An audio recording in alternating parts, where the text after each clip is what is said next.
students. In the previous video, I have told you about that kingdom which were established, which were flourished between the 7th and the 12th century, and how they have changed their caste and they have become the Rajput from the Karnataka and the south continent, south part of our subcontinent.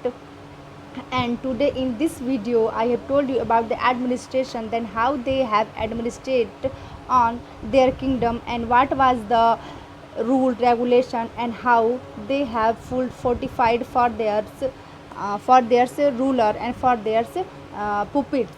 Okay, so now come, let's start the paragraph. The next paragraph is administration in the kingdom. Administration in the kingdom.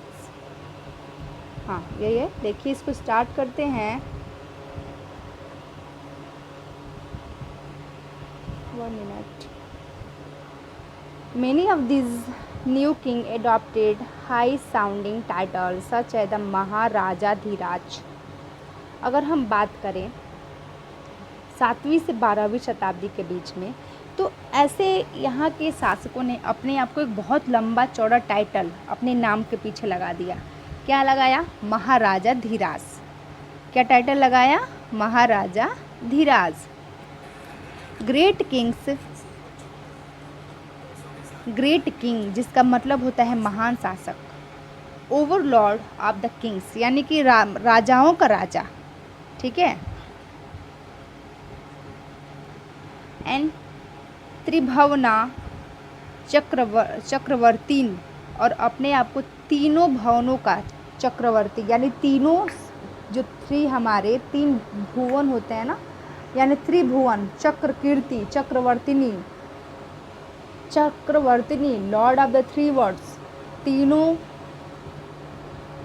भवनों का देवता अपने आप को. मतलब इतने लंबे चौड़े इन लोगों ने खुद के लिए उपाधियां लगा दी. सो ऑन, और भी बहुत सारे इन लोगों ने टाइटल लिए. However, in spite of such claims, they often shared power with their samants as well as with association of the peasant, trader and the brahmans.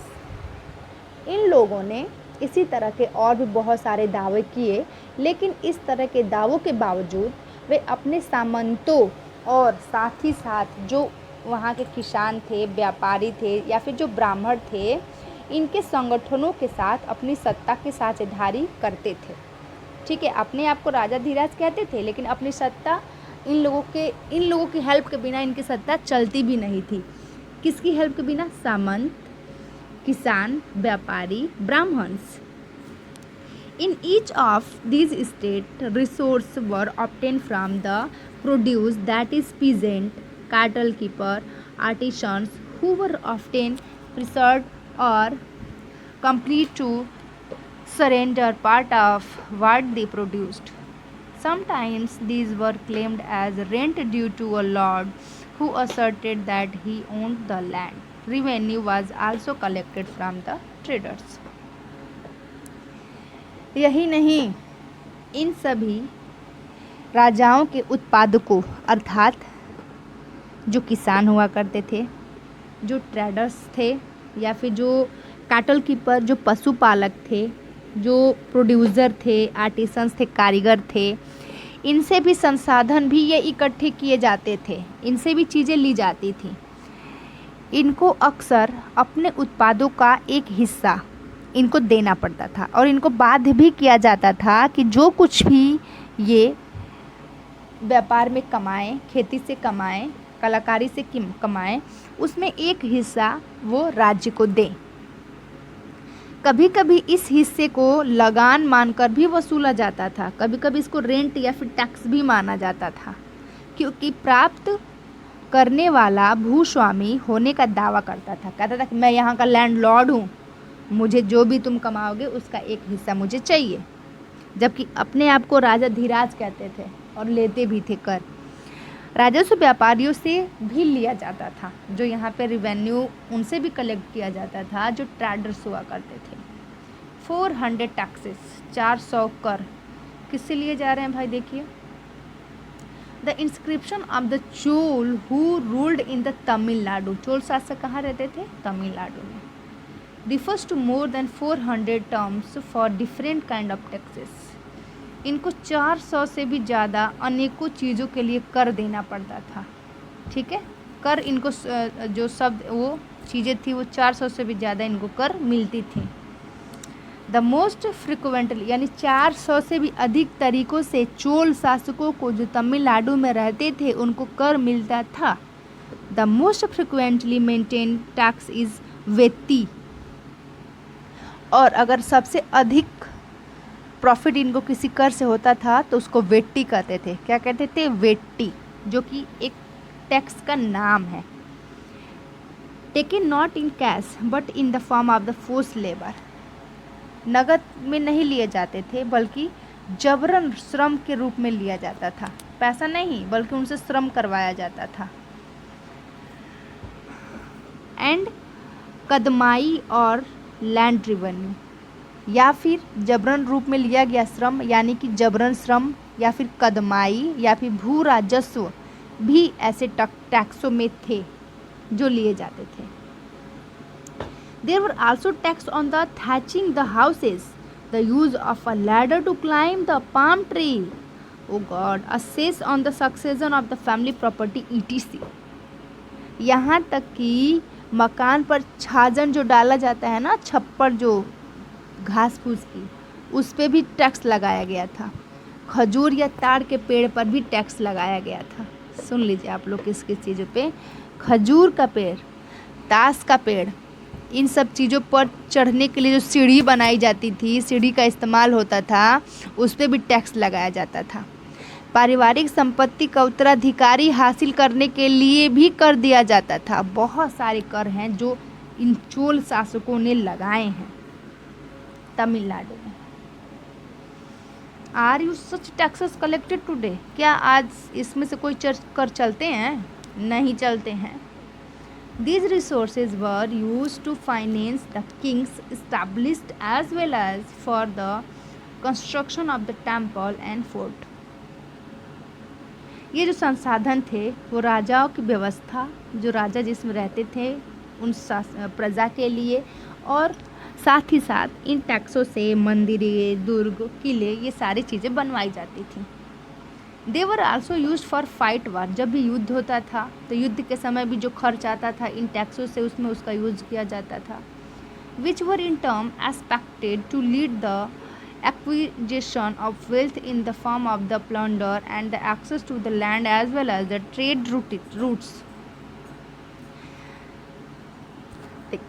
यहाँ तक कि संसाधन उन योद्धाओं को लड़ने में भी इस्तेमाल होते थे जिनसे लूट की शक्ल में धन मिलती थी। जो लूट का शक्ल में धन होता था, जो लूट करके लोग लाते थे, उसमें भी टैक्स देना पड़ता था। तथा जमीन और व्यापारिक मार्गों के प्रयोग की संभावना, जहाँ पे ज़मीन, किसी की ज़मीन से हम होकर के जा रहे हैं, किसी रास्ते से हम होकर के जा रहे हैं, तो उस रास्ते का, उस ज़मीन का, उसका भी टैक्स देना पड़ता था। और ये टैक्स इन सारी चीज़ों को बनाने में काम में आते थे। The functions for collecting revenue were generally recruited from influential families and position were often hereditary. This was true about that army as well. In many cases, close relatives of the kings held these positions. राजस्व वसूली के लिए पदाधिकारियों की नियुक्ति सामान्यतः प्रभावशाली परिवारों के बीच से ही की जाती थी। जो फैमिली बहुत ताकतवर रहती थी उन्हीं को बनाया जाता था कि वो जाकर के राजस्व वसूल करेंगे। और प्रायः ये जो राजस्व वसूल करने के जो अधिकारी हुआ करते थे वो हेरिडिटरी में रहते थे, वो वंशानुगत थे। सेना में भी ऐसा ही होता था। कई बार राजा के निकट संबंधी ही इस ओहदे पे होते थे। यानी कर कौन लेता था? जो राजा के निकटवर्ती हो, कहीं वो बीच में घपला ना कर दे, इसलिए। प्रशस्ति एंड द लैंड ग्रांट्स, प्रशस्तियाँ और भूमि अनुदान, ये क्या होती हैं? चलिए इसको देखते हैं। प्रशस्ति contain detail that may not be literally true. but they tell us how ruler wanted to depict themselves as well valiant victorious warrior, or for example these were composed by the learned brahmins who occasionally helped in the administration. प्रशस्तियाँ क्या होती हैं इसको समझिए।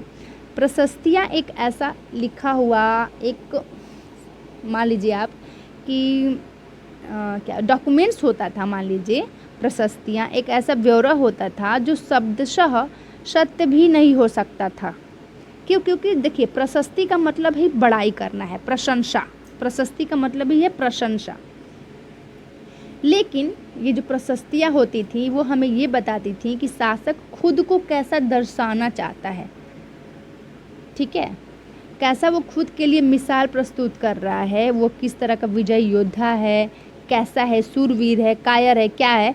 वैसे तो प्रशस्तियाँ हमेशा बड़ाई में ही लिखी जाती थी, किसी भी प्रशस्ति में किसी भी राजा की बुराई नहीं हुई है आज तक।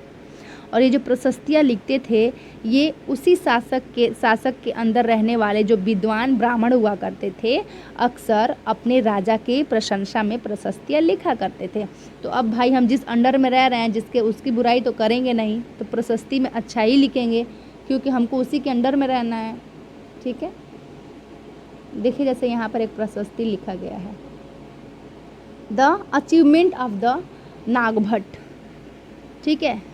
नागभट्ट की एक उपलब्धि है जो कि चोल शासन यानी दक्षिण भारत में चोल शासन के रूप में इन्होंने शासन किया है।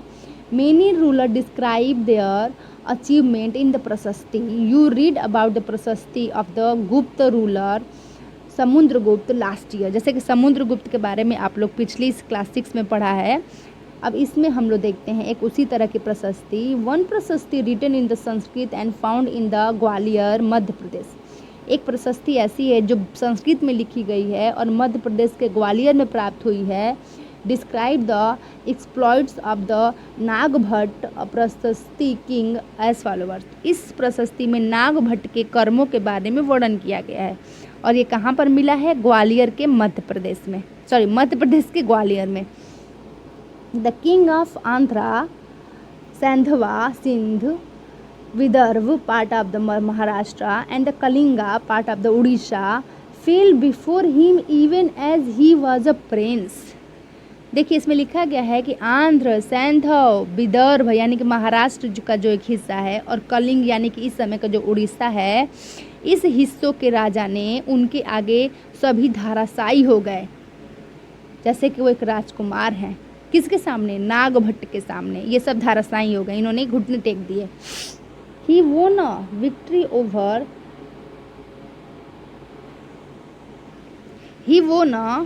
over चक्रयुद्ध, the ruler of the Kannauj. उन्होंने कन्नौज के शासक चक्रयुद्ध को भी जीता था। किसने? नागभट्ट ने। He won a victory of the चक्रयुद्ध। He defeated the king of the Vanga, part of the Bengal, Anarta, part of the Gujarat, Malawa, part of the Madhya Pradesh, Kirat, forest people, Turuska, Turk, Vasta, Mastya, both kingdom in the North India।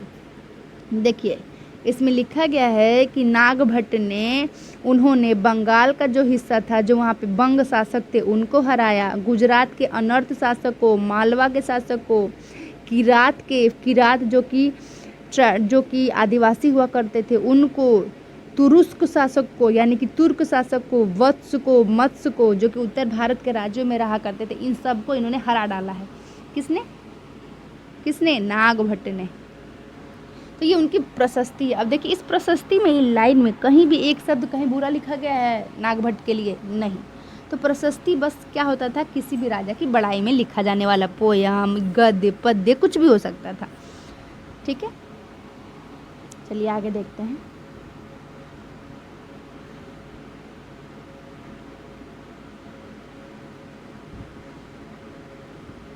King often rewarded Brahmins by the grant of the land.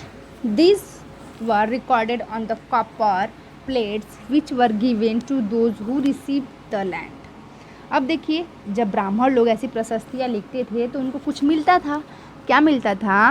राजा लोग प्रायः ब्राह्मणों को भूमि देते थे अनुदान में। पुरस्कार में क्या देते थे, भूमि ज़मीन कहीं का हिस्सा दे देते थे। और ये जो हिस्से जो लिख करके ज़मीन पे दिए जाते थे वो ताम्रपत्र पे, किस पे, ताम्रपत्र पे, एक ताम्रपत्र हुआ करता था उस समय, कॉपर का एक प्लेट हुआ करता था, उसको ताम्रपत्र बोलते हैं।